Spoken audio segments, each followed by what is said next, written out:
નમસ્કાર બાળકો, કેમ છો? મજામાં? માં શારદાને પ્રણામ. આપણે ગઈકાલે શીખ્યા હતા બહુ જ અગત્યનો નિયમ, ગાઉસનો નિયમ, હે ને? ગાઉસનો નિયમ શેને માટે હતો? વિદ્યુત ફ્લક્સ માટે હતો.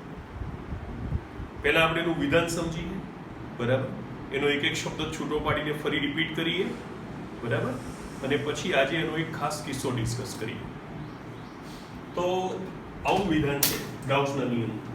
ઓકે, વિધાન શું છે?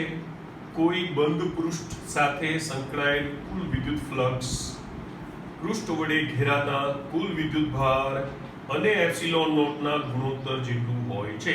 એપ્સિલોન નોટ શું છે? શૂન્યાવકાશની પરમિટિવિટી.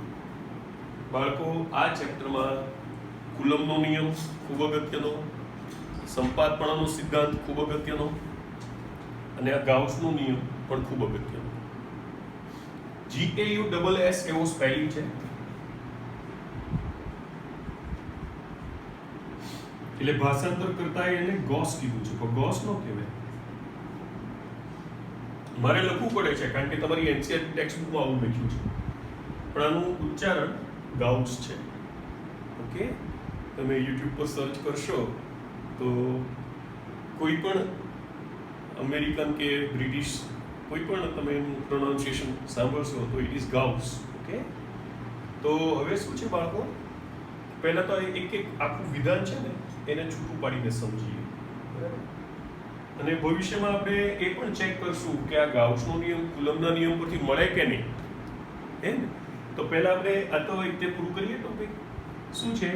કોઈ બંધ પૃષ્ઠ. જો અગત્યનો શબ્દ છે બંધ પૃષ્ઠ. ઓકે, એટલે આવું, ઓકે, અથવા આવું, પણ બધી બાજુથી બંધ હોવું જોઈએ. ખુલ્લી સપાટીની બંધ પૃષ્ઠ. ગાઉસનો નિયમ કોને માટે છે? બંધ પૃષ્ઠ માટે છે. તો બંધ પૃષ્ઠ સાથે સંકળાયેલ કુલ વિદ્યુત ફ્લક્સ. હવે બાળકો, વિદ્યુત ફ્લક્સ એટલે શું? સાદી ભાષામાં વિદ્યુત ક્ષેત્ર રેખાઓની સંખ્યા, બરાબર કે નહીં? હવે તમને થાય એમાં કુલ શબ્દ કેમ વાપર્યો?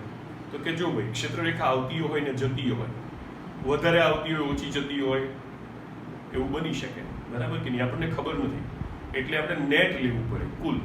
ઓકે, એટલે આપણે એનો બૈજિક સરવાળો કરવો પડે. કેવો સરવાળો કરવો પડે? બૈજિક સરવાળો. તો કુલ વિદ્યુત ફ્લક્સ, પૃષ્ઠ વડે ઘેરાતા કુલ વિદ્યુત ભાર. અગેન કુલ વિદ્યુત ભાર, કારણ કે ઘણા બધા વિદ્યુત ભારો હોય તો આપણે એનો બૈજિક સરવાળો કરવો પડે. એમાં ધન ભારો પણ હોય ને ઋણ ભારો પણ હોય, હે ને? એટલે એને બૈજિક સરવાળો કહેવાય, અને એનો જે જવાબ આવે એને કુલ વિદ્યુત ભાર કહેવાય. અને એપ્સિલોન નોટના ગુણોત્તર જેટલું હોય છે. એપ્સિલોન નોટ શું છે બાળકો? શૂન્યાવકાશની પરમિટિવિટી. એને માટે ગુજરાતી શબ્દ છે પરાવૈદ્યુતાંક. શું શબ્દ છે? પરાવૈદ્યુતાંક, એવું ગુજરાતી નામ છે. તો સાદી ભાષામાં ગાણિતિક રીતે એને દર્શાવીએ તો ફ્લક્સ ઇક્વલ્સ ટુ પૃષ્ઠ સંકલન vector E dot vector ds equals to sigma q upon epsilon naught. અહીંયા ક્યુ લખ્યું હતું, અહીંયા એને બદલે આપણે ગઈકાલે થિયરીમાં તો આપણે અહીંયા સિગ્મા q એટલા માટે કર્યું કે નેટ એનો આપણને બરાબર ખ્યાલ રહે કે આપણે બૈજિક સરવાળો કરવો પડશે. ઓકે, તો આ આપણો ગાઉસનો નિયમ હતો, અને ગઈકાલે આપણે એક એક્ઝામ્પલથી સાબિત પણ કર્યો હતો, બરાબર કે નહીં?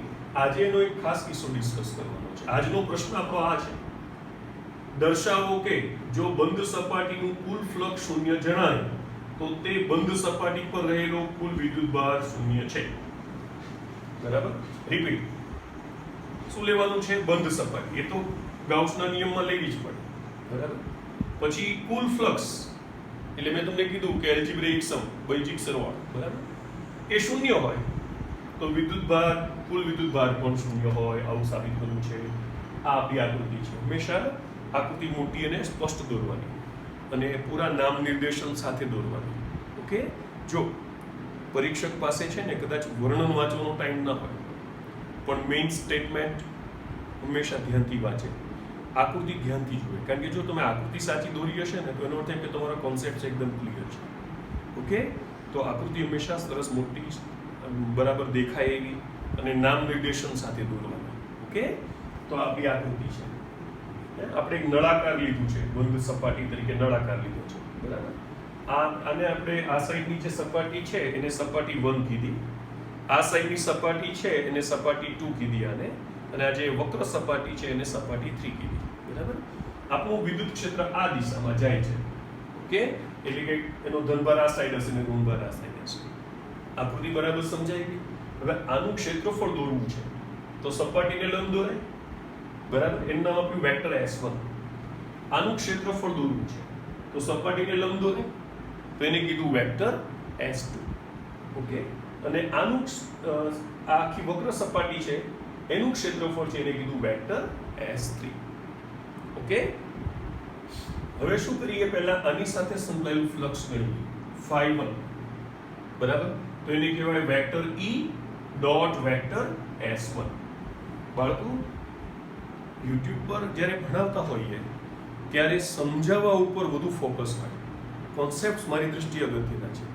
ઓકે, એટલે આનું જે ડિસ્ક્રિપ્શન છે, વર્ણન, એ પણ હું તમને સાથે વોટ્સએપ પર જે ઋષિ એકેડમી ઓફ સાયન્સીસના બાળકો છે એને મોકલું છું. તો તમારે બંનેમાંથી સમજીને અને ટેક્સ્ટબુક વ્યવસ્થિત થિયરી લખીને મોકલવાની. એમાં ભૂલો ન હોવી જોઈએ, ખાસ કરીને ફિગર્સમાં સદિશની ભૂલો હું તમને ચેક કરીને આપું છું. તમને ખ્યાલ છે કે તમારી નાની નાની ભૂલો ક્યારેક ક્યારેક થાય છે. ઓકે, તો એ અવોઇડ કરવાની. ઓકે, એટલે અહીંયા આગળ પૂરું વર્ણન લખવું શક્ય નથી, અને એવું વર્ણન લખીએ ક્યારેક લખું છું પણ મોટો જવાબ હોય તો તમારું ધ્યાન વર્ણન પર રહી જાય અને કોન્સેપ્ટ સાઈડમાં રહી જાય. યાર, અગત્યના છે કોન્સેપ્ટ્સ. ઓકે, તો આ φ1 એટલે શું છે? આની સાથે સંકળાયેલું ફ્લક્સ, બરાબર, તો એનું સૂત્ર શું છે? E dot S1. હવે A ડોટ B નું સૂત્ર શું છે? AB cos θ. તો આનું સૂત્ર શું થશે? E ઇન્ટુ S1 ઇન્ટુ, હવે જુઓ તો E અને S1 બંને પરસ્પર વિરુદ્ધ દિશામાં છે, બંને વચ્ચેનો એંગલ કેટલો થયો? ખૂણો 180 ડિગ્રી. પણ cos 180 એટલે કેટલા? -1. એટલે આ કેવું આવી ગયું? E mode of vector E એટલે E, બરાબર, મોડ ઓફ વેક્ટર S1 એટલે S1 ઇન્ટુ -1, એટલે આન્સર આવ્યો -E1 ES1. આની સાથે સંકળાયેલું ફ્લક્સ. હવે આની સાથે સંકળાયેલું ફ્લક્સ ગણીએ, φ2 બીજી સપાટી સાથે સંકળાયેલું ફ્લક્સ, તો એને કહેવાય vector E dot vector S2 equals to, હવે જુઓ તો E અને S2 સેમ ડાયરેક્શનમાં છે તો બંને વચ્ચેનો એંગલ કેટલો કહેવાય? 0. તો mode of vector E into mode of vector S2 into cos 0, that is E into S2. cos 0 એટલે કેટલા? 1. તો એનું ફ્લક્સ આવી ગયું ES2.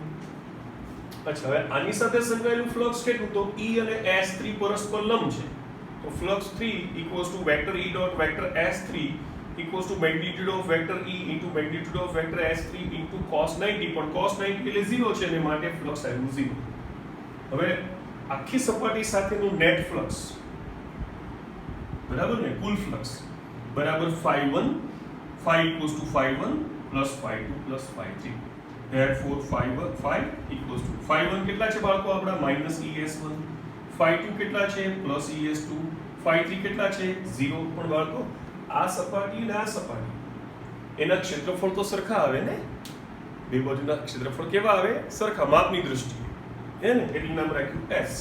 તો એ લખીએ therefore φ equals to -ES plus ES. આ 0 તો એડ ન કરો તો ચાલે, એટલે છેલ્લું ફ્લક્સ કેટલું આવી ગયું? 0. એટલે જો કુલ ફ્લક્સ શૂન્ય છે એવો કિસ્સો આપણે લીધો, બરાબર કે નહીં?